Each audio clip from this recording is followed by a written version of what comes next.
Afrika Selatan menuduh Israel menggunakan kebuluran sebagai senjata terhadap rakyat Palestin, melanggar undang-undang antarabangsa dan menimbulkan keadaan genosid. Wakilnya Jamien Hendricks berkata Israel sengaja mengawal bantuan makanan dan perubatan menyebabkan penderitaan yang disengajakan ke atas penduduk di bawah pendudukan haram. Dalam hujahnya di Mahkamah Keadilan Antarabangsa ICJ, Hendricks menegaskan bahawa Israel wajib bekerjasama dengan Pertubuhan Bangsa-Bangsa Bersatu PBB dan membenarkan penyaluran bantuan kemanusiaan serta pembangunan ke wilayah Palestin. Beliau juga meminta negara ketiga agar tidak mengiktiraf tindakan Israel dan menghentikan penyaluran senjata ke negara itu.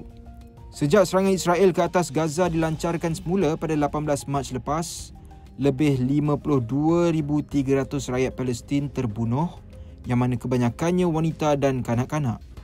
Dalam perkembangan berkaitan, seramai 14,784 pelajar terbunuh, manakala 24,766 lagi cedera sejak serangan Israel yang bermula pada 7 Oktober 2023.